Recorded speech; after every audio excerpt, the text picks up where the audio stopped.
Em maio de 2014, um jovem matou brutalmente 6 pessoas e feriu mais 14 durante um ataque em Isla Vista, Califórnia. E depois tirou a própria vida antes que a polícia pudesse detê-lo. O autor do crime foi rapidamente identificado como Elliot Rodger, um autodenominado incel que frequentava fóruns online onde expressava ódio contra a humanidade em geral, mas guardava um ódio especial por mulheres e também por homens sexualmente ativos. Hoje, ele é mais conhecido pelo polêmico vídeo no YouTube Retribuição e por sua ligação com a comunidade incel. Quem foi Elliot Rodger e como seguiu o caminho sombrio do incelismo? Participe deste documentário enquanto analisamos o caso chocante de Elliot Rodger, o primeiro incel assassino.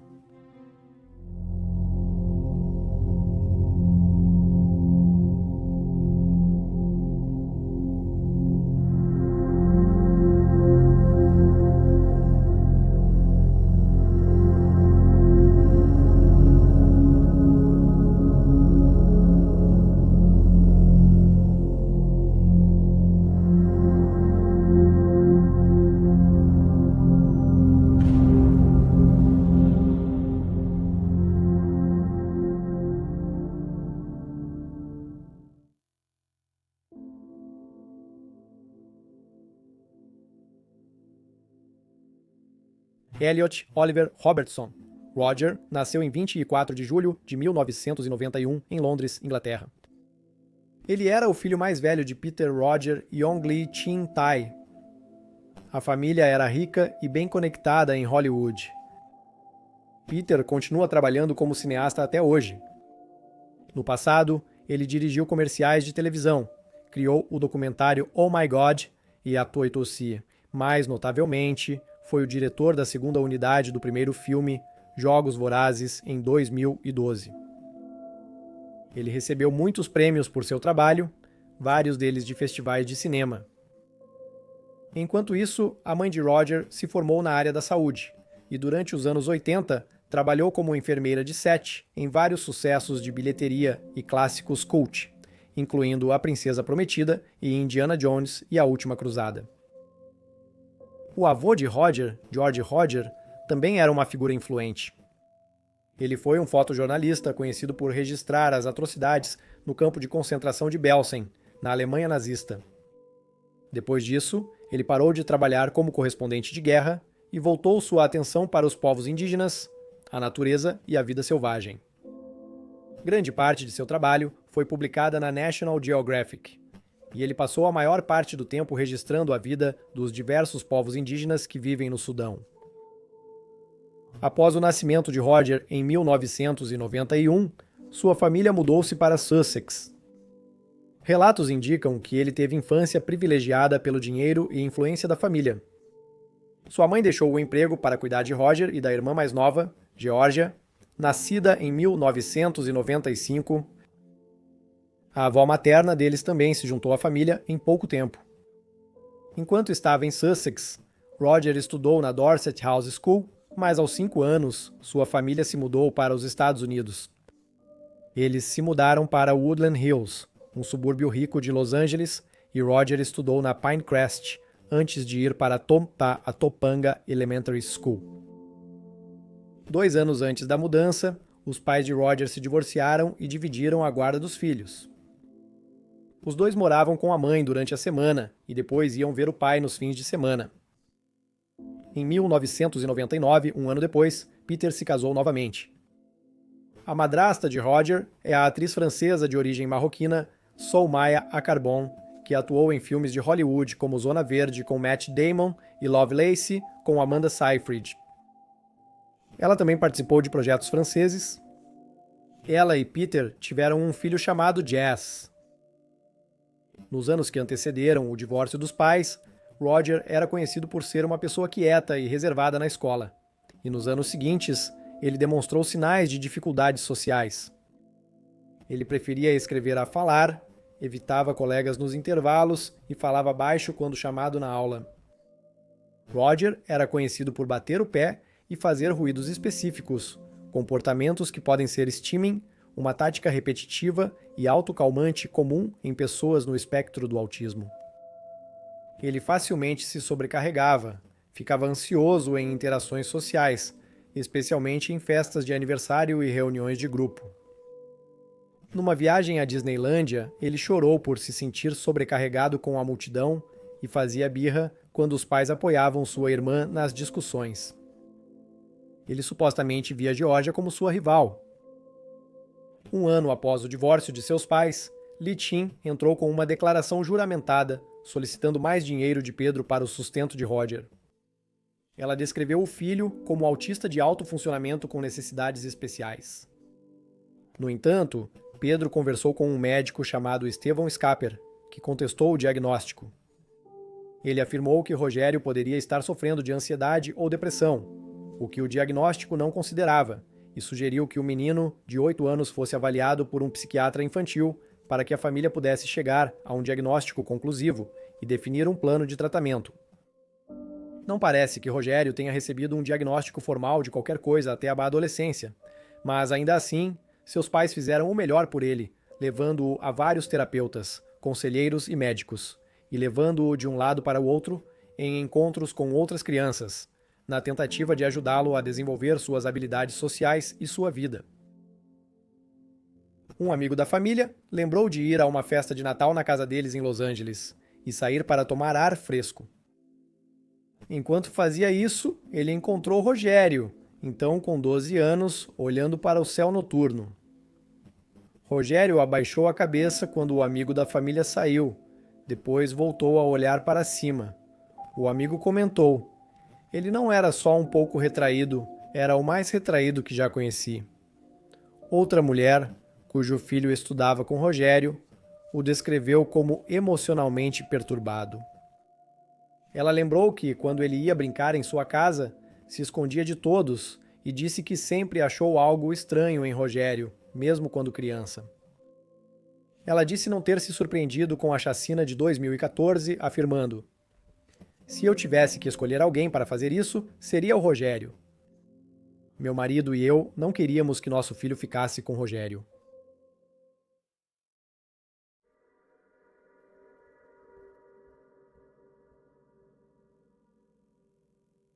Rogério enfrentou dificuldades no ensino médio, fugiu de escolas em pelo menos 2 ocasiões e ligou chorando para os pais pedindo para ser buscado após sofrer bullying. Ele estudou em 3 escolas na adolescência. Aos 15 ou 16 anos, ele teve um ataque de pânico e ficou paralisado no corredor, sem conseguir se mover, até que sua mãe foi chamada para buscá-lo. Seus pais lembraram de ficarem muito preocupados com ele e seu encaixe no mundo. Roger primeiro frequentou a Crespi Carmelite High School, que ele lembraria em sua biografia manifesto como algo que estava animado para frequentar, mas afirmou que sua empolgação evaporou e deu lugar ao medo quando viu as multidões de alunos circulando pelo pátio da escola. Roger lembrou: "Eu chorei no carro por alguns minutos, dizendo ao meu pai que estava com medo de sair. Ele contou que jogavam comida em mim no almoço e após as aulas." Que pessoas sem compaixão zombam de um garoto mais novo que acabou de entrar no ensino médio. Segundo relatos, ele era um adolescente muito inseguro, característica que manteve na vida adulta. Ele era especialmente inseguro em relação ao seu corpo magro e à sua baixa estatura, e em certo momento começou a jogar basquete na esperança de que isso melhorasse seu físico e de alguma forma o fizesse crescer mais alto. Ele também sentia vergonha de ser mestiço, achando que isso o afastava dos colegas. Muitas dessas inseguranças vinham da sua infância. Aos 9 anos, ele pintou o cabelo de loiro e começou a andar de skate para chamar atenção e fazer novos amigos. Ele mudou de escola ainda naquele ano, transferindo-se para Taft Charter High School, mas não demorou muito para que os mesmos padrões começassem a se repetir. Roger contou aos pais que era frequentemente empurrado nos armários e menosprezado por colegas homens diante das meninas. Enquanto estudava na Taft Charter High School, Roger teve um ataque de pânico paralisante no corredor e nunca mais voltou. Depois, ele foi para Independence, uma escola com cerca de 100 alunos.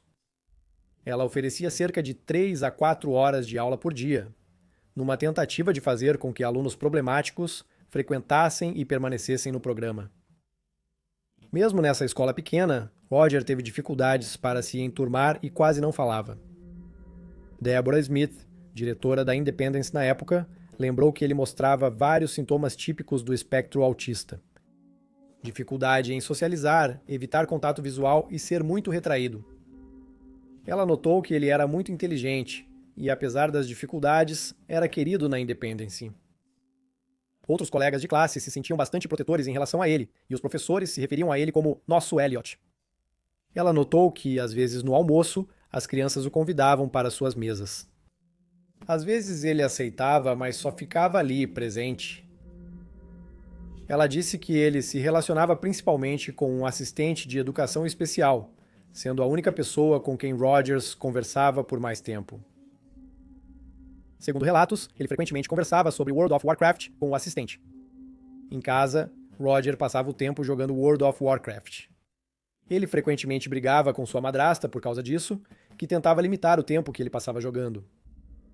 Deborah Smith concluiu que ele tinha um conflito entre o desejo de se envolver socialmente e o medo de rejeição.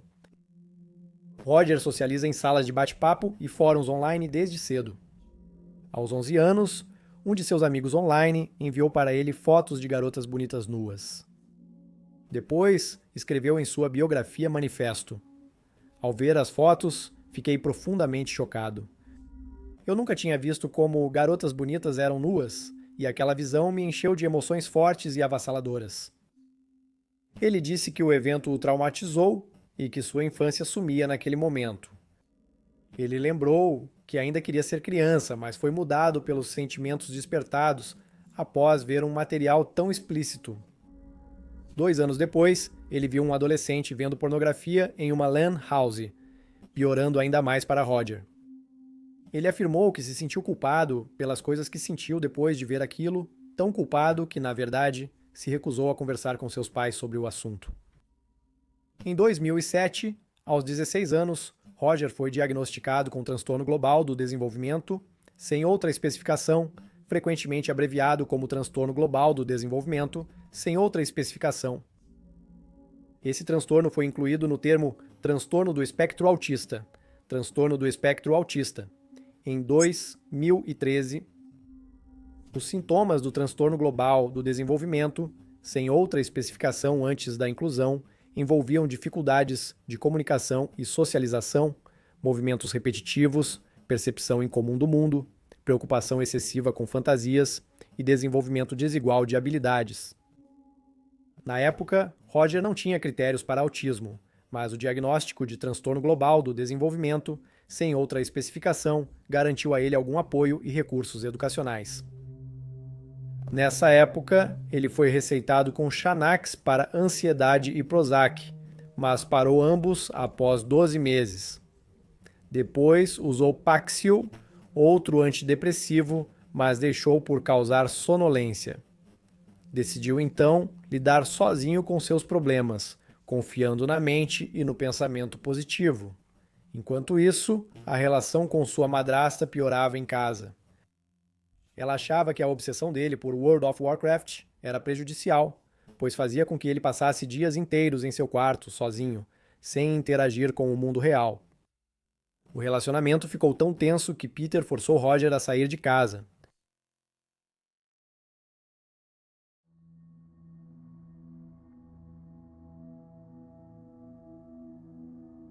Mesmo com o apoio da família, Roger se isolou mais após o ensino médio. Ele frequentou várias universidades, sendo a primeira delas o Pierce College. Nesse período, seus pais escreveram para Deborah Smith em Independence, dizendo que ele ia bem. Nos bastidores, Roger tinha muitos comportamentos estranhos. Após o 11 de setembro, seu pai perdeu muito trabalho e o documentário "Oh, meu Deus" fracassou nas bilheteiras. Ele perdeu mais de $200 mil e precisou suspender a pensão para a ex-esposa. Como resultado disso, Roger ficou frustrado. Na época, ele era obcecado por mulheres jovens e achava que ser rico resolveria sua rejeição e atrairia mulheres. Ele incentivou sua mãe a se casar com alguém rico, mas ela não tinha interesse em se casar novamente. Tentando enriquecer, ele gastou centenas de dólares em loterias sem sucesso e depois tentou escrever roteiros, mas logo desistiu. Seus pais tentaram ajudá-lo a conseguir emprego, mas Roger achava muitos cargos inferiores e os recusava. Ele acabou passando um tempo trabalhando na construção civil. Na Pierce College, ele se irritava sempre que via um casal no campus. Mais tarde, ele escreveria: "Cada dia que eu passava na minha faculdade, mais inferior e invisível, eu me sentia. Eu me sentia inferior sempre que via caras com garotas bonitas." Ele saiu da Pierce College e se matriculou na menor Moore Park College. Ele queria conhecer uma jovem aqui e era obcecado por loiras. Mesmo assim, Roger continuou sem namorada e logo voltou a se sentir insatisfeito com a escola. Ele sentia inveja de um casal com quem dividia as aulas e experimentava sentimentos avassaladores de solidão e infelicidade. Ele ficou 1 ano em Moore Park antes de sair. Apesar das dificuldades de Roger em socializar, ele tinha um amigo que considerava seu melhor amigo. Esse amigo também era virgem, mas não ligava, ao contrário de Roger, que era muito inseguro sobre isso. Ele tinha dificuldade em entender por que seu amigo não sentia a mesma raiva e sentimento de direito que ele, e acreditava que ele era fraco. A amizade desmoronou quando Roger expressou sua raiva e pensamentos de matar pessoas. O amigo se afastou dele, levando ao fim da amizade.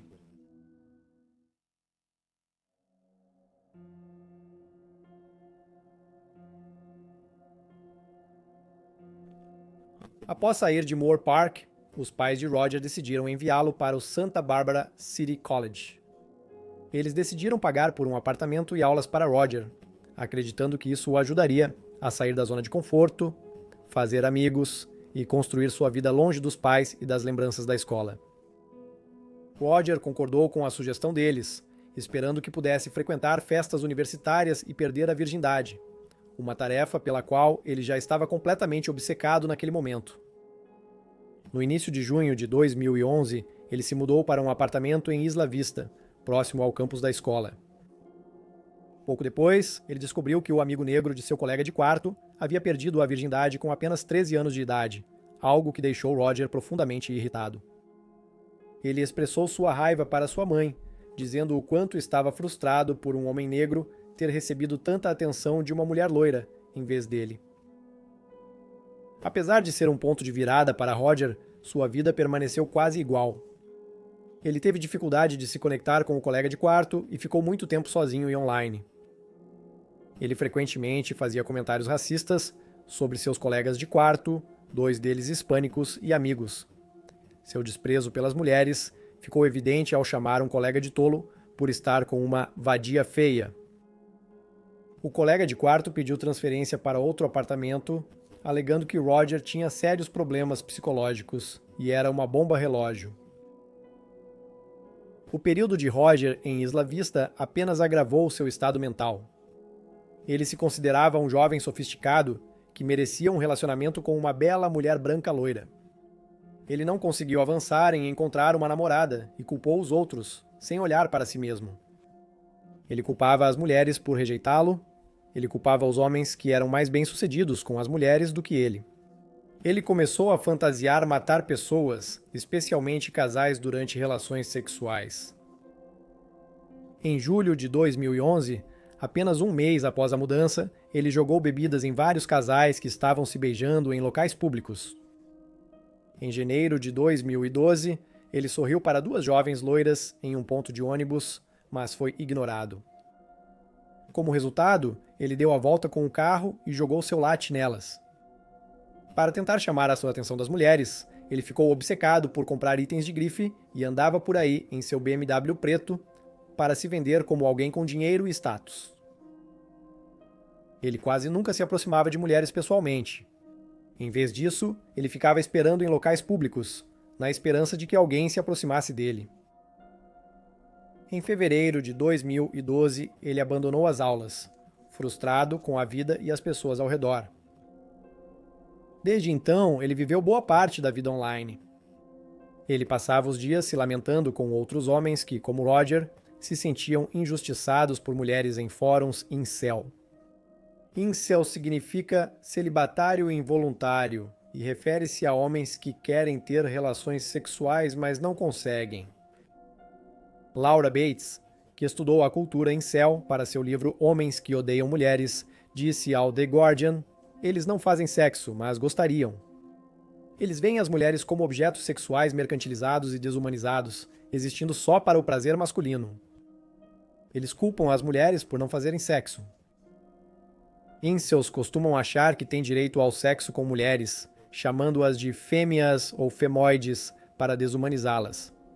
Após sua morte, Roger virou símbolo dos incels e acredita-se que fazia parte do movimento Black Pill.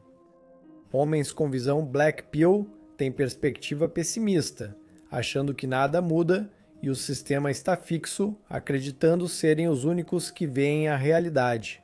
A violência contra mulheres é comum na cultura incel, especialmente nos movimentos Black Pill. Diferente dos Red Pill, que acreditam poder melhorar a aparência, os homens Black Pill acham que a atratividade depende só da genética e, se não nasceram bonitos, não há esperança.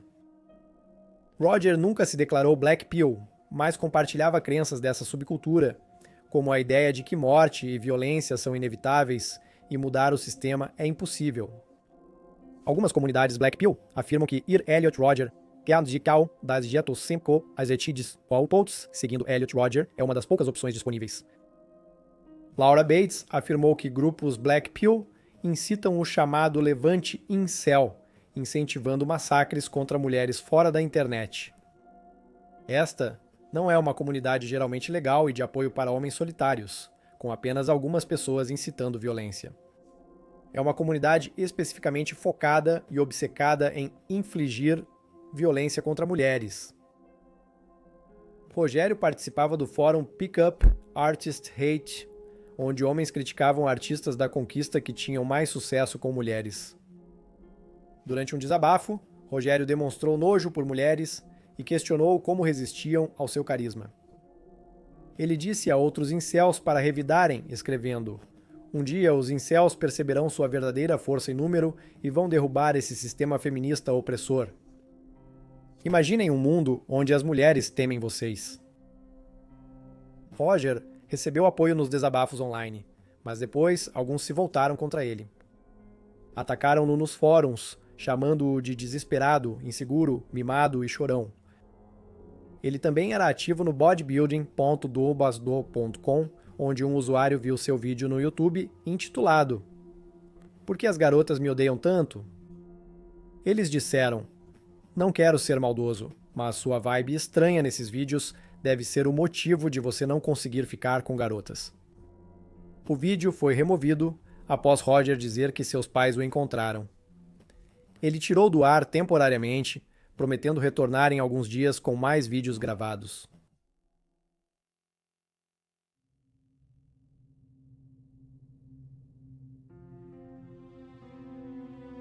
No fim de 2012, Roger começou a aprender a usar arma de fogo. Em dezembro, ele comprou uma Glock 32 Long Slide semiautomática por mais de $750. 3 meses depois, ele gastou mais de $1.100 em uma pistola SIG Sauer P 26 de um comerciante de armas em Burbank. Nesse momento, ele já estava profundamente planejando o ataque. Há mais de um ano, ele planejava seu dia de retribuição e começava a se preparar para atacar as pessoas de Isla Vista. Ele planejou especificamente atacar mulheres e casais, e decidiu que seu plano aconteceria em algum momento de novembro de 2013. Em 20 de julho de 2013, ele foi a uma festa na casa de alguém, esperando se envolver com uma mulher e perder a virgindade antes dos 22 anos. Ele bebeu vodka antes da festa para aliviar a ansiedade. Ao entrar, viu um homem asiático conversando com uma mulher loira. Ficou furioso e esbarrou de propósito nele. Apesar do álcool, Roger ainda não conseguiu puxar conversa com a mulher. Ele foi a um andar superior, Subiu numa saliência e fingiu atirar com o dedo. Depois, ele tentou empurrar outras mulheres que estavam sentadas ali com amigas. Ao ouvirem a confusão, vários homens empurraram Roger da saliência, fraturando seu tornozelo. Ele ia sair da festa, mas ao notar a perda dos óculos de sol e de um colar, voltou para procurá-los e acabou entrando em outra propriedade, onde foi atacado. Ele ficou com hematomas, arranhões e um olho inchado. No dia seguinte, o pai dele o levou ao hospital, onde ele precisou passar por uma cirurgia no tornozelo. Depois, ele registrou um boletim de ocorrência. Aos policiais disse ter sido empurrado de um parapeito após insultar alguém e acidentalmente entrou em outra casa, onde foi agredido por 10 homens sem provocação. Ele disse que esses homens o insultaram com ofensa homofóbica. Quando os policiais perguntaram por que não chamou a polícia, Roger disse que não sabia para quem ligar. Eles não acreditaram na história dele, e uma testemunha da festa disse aos policiais que Roger havia instigado o incidente, o que levou a ser empurrado do telhado. Eles também observaram que ele se comportou de maneira estranha durante a festa e não conversou com ninguém. Um vizinho do prédio dele lembrou que encontrou Roger quando voltou para casa e tentou acalmá-lo. O vizinho afirmou que ele começou a dizer: "Eu vou matá-los, eu vou matá-los, eu vou me matar." Embora as autoridades vissem Roger como instigador, ele nunca foi acusado ou interrogado de novo, e o caso foi encerrado. Por causa do tornozelo machucado, ele adiou seu dia de retribuição de novembro para fevereiro de 2014. Durante seu período de recuperação, seus pais tentaram buscar ajuda profissional para ele, o que acabou levando-o a fazer várias sessões de terapia com o psiquiatra Charles Sophie. Charles Sophie é uma figura controversa, principalmente por trabalhar com clientes famosos e participar de reality shows. Ele logo prescreveu risperidona, um antipsicótico, para Roger, mas o jovem de 22 anos recusou-se a tomar a medicação. Mais tarde, escrevendo sobre isso, depois de pesquisar esse medicamento, descobri que era absolutamente errado para mim tomá-lo. Recusei-me a tomar o remédio e nunca mais vi a doutora Sophie depois disso. Entre maio de 2013 e maio de 2014, Roger teve vários encontros com conselheiros e participou de 29 sessões. Um coach de vida foi contratado para ajudá-lo a melhorar a vida social. O coach sugeriu que ele saísse de Isla Vista, pois isso afetava seu bem-estar mental. Mas Roger rejeitou essa ideia. O coach sugeriu à mãe que o colocasse em um centro de tratamento residencial para terapia regular de longo prazo, ou, ao menos, que o levasse para casa para tratamento com terapeuta e assistente social. Roger convenceu Litin de que nenhuma sugestão ajudaria e a persuadiu a deixá-lo ficar em Isla Vista. Por ser maior de idade, ela sabia que não podia forçá-lo a sair de casa ou buscar tratamento.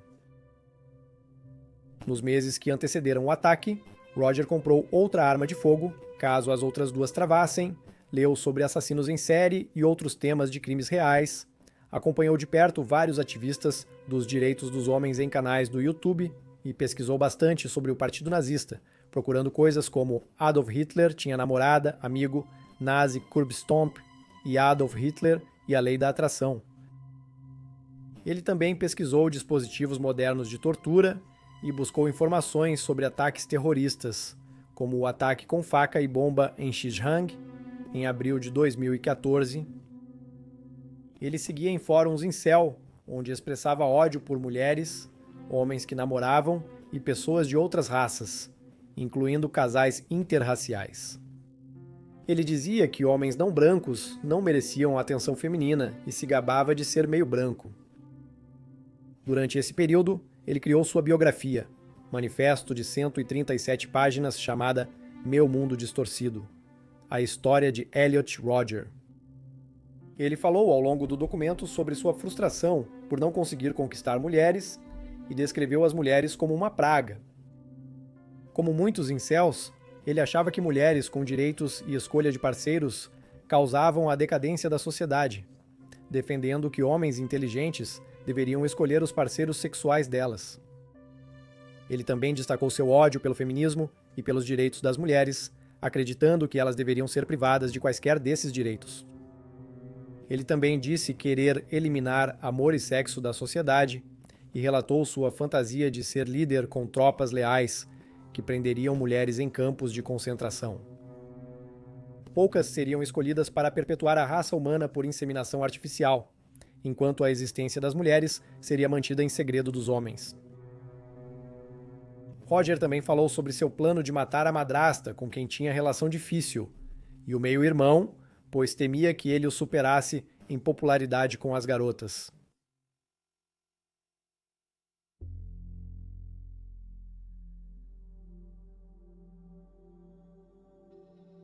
No dia 23 de maio de 2014, Roger finalmente iniciou seu dia de retribuição.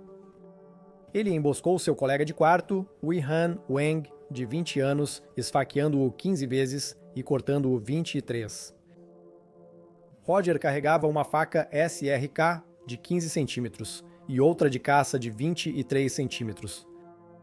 Ele arrastou o corpo do colega para um canto, cobriu com cobertores e roupas e então atacou o outro colega, Cheng Yuan Hong, de 20 anos, que tentou se defender, mas morreu após 25 facadas e 12 cortes. 5 ferimentos ocorreram após a morte. Após o assassinato, seu corpo foi deixado ao lado de Wei-Han e coberto com cobertores e roupas. George Chen, de 19 anos, tornou-se a terceira vítima de Roger. Ele era amigo de Wei-Han e Cheng e foi visitá-los no apartamento. Ele morreu após sofrer 94 facadas e 11 cortes em seu corpo, que foi deixado no banheiro. Roger tentou limpar o apartamento depois, mas havia tanto sangue que ele continuou espalhado pelas paredes, tetos e pisos, apesar de seus esforços. Ele então tomou banho, trocou de roupa e foi pegar um Starbucks antes de mandar uma mensagem para sua mãe, dizendo que ligaria para ela mais tarde. De volta ao apartamento, você escreveu em seu diário: "Arranquei algumas páginas com medo que descobrissem minhas intenções. Colei-as de volta rapidamente. Em 1 hora, terei minha vingança contra este mundo cruel. Odeio todos vocês. Morram." O polêmico vídeo de Roger foi enviado ao YouTube nessa época, junto com seu manifesto para 34 pessoas, entre elas sua mãe, pai, terapeutas, ex-professores e amigos de infância. O e-mail dizia: "Anexo está a história de vida de Elliot Rodger, que explica como me tornei quem sou." A parte principal do plano de Roger envolvia ele chegar à casa da fraternidade Alpha Phi, matar os habitantes e incendiar o prédio. Ele chamou essa fase de guerra contra as mulheres e dizia que a casa da fraternidade reunia os tipos de mulheres que ele mais odiava, afirmando que foram alvo por representarem tudo o que ele detesta no gênero feminino. Às 21h15, ele chegou à fraternidade Alpha Phi com 3 pistolas, munição extra e 1 galão de gasolina. Porém, ele logo viu que não conseguia passar pela porta de segurança, que era pesada e exigia um código. Ele bateu na porta por vários minutos, mas ninguém atendeu, já que a maioria dos moradores estava em Las Vegas viajando. As mulheres restantes estavam exaustas, após um longo dia para atender. Roger então colocou o galão no chão e voltou para o carro, onde avistou várias mulheres passando pelo prédio. Essas mulheres, Veronica Wise, de 19 anos, Katarina Cooper, de 22 anos, e Bianca de Koch, de 20 anos, faziam parte da Irmandade Delta e estavam voltando para lá quando foram vistas por Roger. Ele se aproximou das mulheres em seu carro e disparou vários tiros contra elas por uma janela aberta. Os gritos das mulheres atacadas rapidamente chamaram a atenção para elas, fazendo com que várias pessoas corressem até um delegado do xerife próximo em busca de ajuda. Bianca foi atendida pelo delegado, que pressionou o ferimento dela. Alguém iniciou reanimação cardiopulmonar em Katarina, enquanto outra pessoa tentava consolar Tiges, que sangrava no chão. Estudantes próximos ajudaram as jovens fazendo reanimação cardiopulmonar, conversando para mantê-las conscientes e oferecendo roupas como travesseiros e bandagens. Mesmo assim, Katarina e Verônica morreram pelos ferimentos. Verônica levou 7 tiros, 6 atingiram pernas, nádegas e virilha, e o último, coração e pulmões. Katarina foi baleada 8 vezes, com vários outros ferimentos de bala sendo fatais. Rogério fugiu e atirou em uma cafeteria fechada. Depois, ele foi a uma delicatessen local e atirou nas pessoas próximas à loja. Christopher Michaels Martinez, de 20 anos, foi baleado no peito na porta da loja e caiu no chão. Roger seguiu atirando na loja, levando clientes e funcionários a se esconderem enquanto as janelas quebravam ao redor. Roger fugiu de carro, tentaram reanimar Christopher, mas ele morreu devido ao tiro. Roger continuou dirigindo. Ele atropelou um homem com seu carro, depois atirou em uma pizzaria chamada Pizza Meu Coração, na Trigo Road, e então fugiu novamente. Ele feriu várias pessoas no tiroteio. Em seguida, ele atirou em uma mulher que andava de bicicleta nas proximidades, acertando-a na coxa e continuou em frente. Ele acabou encontrando uma mulher que estava saindo sozinha e chamou: "Ei, tudo bem?" Em seguida, atirou nela várias vezes. Ela quase foi atingida na cabeça e saiu correndo, gritando por socorro. Mais uma vez, Roger seguiu em frente. Ele atirou em um delegado do xerife, atropelou 2 homens e baleou outro nos braços e nádegas. Depois, atropelou um ciclista e 2 skatistas na rua sábado tarde com um BMW, antes de atirar em 2 homens numa entrada de garagem. Perto do Parque Acorn, ele trocou tiros com 3 delegados do xerife. Às 21h35, o massacre terminou quando Roger fugiu, apontou a arma para copotear para a cabeça e atirou. Ele tirou a própria vida sem parar o veículo, atropelando um ciclista. O carro só parou ao bater em um veículo estacionado. Durante seu ataque, Roger matou 6 universitários e feriu mais 14 pessoas.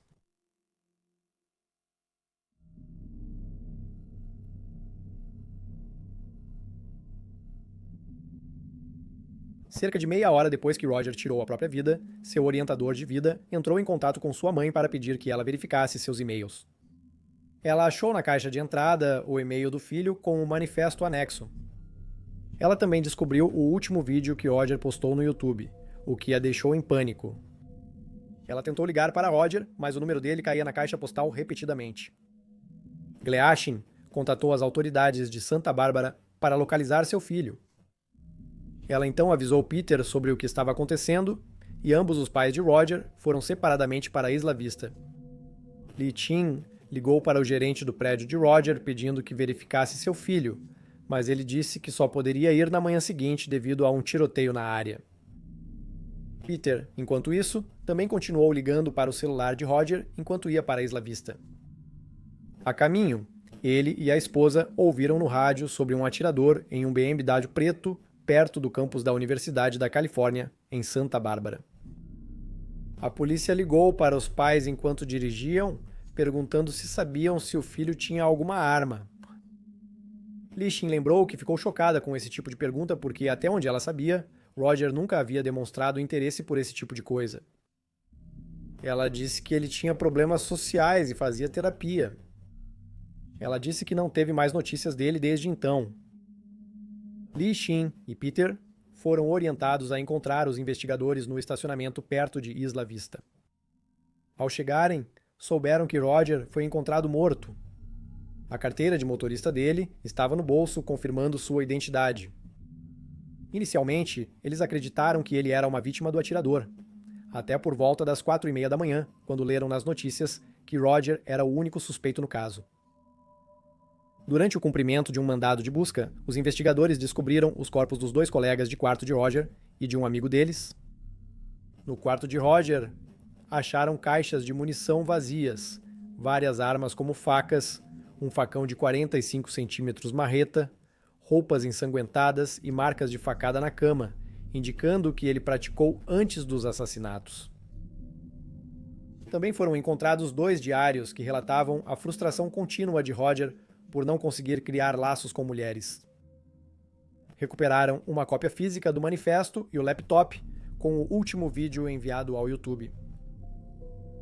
Após os ataques e a revelação de que Roger era o autor, a família dele passou a receber ameaças de morte frequentes, o que os levou a se mudar a cada poucos dias. Lee Chin enviou Georgia para morar fora do país e mantê-la segura. Muitos parentes e ex-colegas de Roger não se surpreenderam com a notícia de que ele virou assassino em série, mas alguns sim. A diretora da escola Independência, Deborah Smith, disse que, ao saber do tiroteio, não reconheceu Roger. "Esse não é o garoto que eu conhecia", disse ela. "Parecia inocente e calmo, nunca levantou a voz." Familiares criticaram as leis de armas dos Estados Unidos da América, questionando como um jovem perturbado conseguiu acesso a elas. Mídia e público fizeram perguntas parecidas. Isso resultou em uma lei de sinalização vermelha na Califórnia, promulgada em setembro de 2014, permitindo que familiares peçam à justiça a remoção de armas de pessoas consideradas ameaças. Talvez a maior conversa que aconteceu após o ataque de Roger, pelo menos fora da questão do controle de armas, tenha sido sobre incels e misoginia. O Centro Internacional de Contra-Terrorismo e o Serviço Secreto dos Estados Unidos da América classificaram suas ações como extremismo misógino, e o ataque destacou o tema da cultura incel. Homens da comunidade comemoraram os assassinatos violentos de Roger como vitória, postando músicas e produtos com sua imagem online. Em postagens comemorativas, Roger foi chamado de santo e herói. Uma página no Facebook, Elliot Roger é um herói americano, convocou incels a homenagearem Roger por seu suposto sacrifício na luta contra a ideologia feminazi. Seus ataques em Isla Vista em 2014 também inspiraram outras pessoas ao longo dos anos. Em 2018, Alec Minassian, um homem de 25 anos em Toronto, Canadá, matou 11 pessoas e feriu mais 15 ao dirigir seu caminhão contra pedestres. Ele foi fortemente inspirado por Roger e era membro da comunidade incel, postando em seu Facebook pouco antes do massacre. Recruta Minassian, Infantaria 010, desejando falar com o sargento Furchan, por favor. A rebelião incel já começou. Vamos derrubar todos os Chads e Stacys. Viva o Supremo Cavalheiro Elliot Roger. Supostos fãs de Minassian postaram horrivelmente online. Vou tomar uma cerveja comemorativa para cada vítima que for uma jovem entre 18 e 35 anos. No Twitter, também houve várias conversas sobre a violência dos homens contra mulheres e meninas. Um problema que aumenta globalmente. Alguns homens optaram por usar a hashtag Nem Todos os Homens para expressar que nem todos os homens se comportariam, reagiriam e falariam como Roger fez em relação às mulheres, nem participariam de tais ataques. Alguns disseram que os assassinatos de Roger não foram misóginos porque ele matou mais homens do que mulheres e tinha problemas mentais. Muitos desses indivíduos culparam a falta de restrições ao uso de armas nos Estados Unidos pelas atrocidades cometidas por Roger. Mulheres usaram a hashtag Sim Todas as Mulheres para mostrar que todas enfrentam sexismo ou misoginia em algum momento. A hashtag foi criada para tirar o foco de Roger e destacar as experiências de mulheres e meninas. Lee Chin e Peter Roger sabiam que o filho era diferente, mas não imaginavam que ele seria tão violento. Tentaram intervir várias vezes, mas nada funcionou. Peter lembrou das conversas que teve com Roger adolescente, garantindo que ele encontraria alguém, se apaixonaria, teria uma família e que não havia problema em iniciar a vida sexual mais tarde. Peter depois disse à mídia que seu filho não era mau e afirmou: algo aconteceu com ele. Ele era o menino mais bonito, gentil, um verdadeiro doce de pessoa. E algo aconteceu com ele. Ele era adorável. Ele ria tanto que às vezes a gente ficava preocupado que ele fosse engasgar. Ele acrescentou que Roger claramente tinha outro lado conforme foi ficando mais velho, um lado que ele nunca mostrou para a família. Lee Sin, por sua vez, recusou-se a falar sobre o filho ou seus crimes, afirmando: acho que a atenção do mundo deveria estar voltada para os entes queridos das vítimas e para lembrar das belas vidas que foram tão tragicamente perdidas.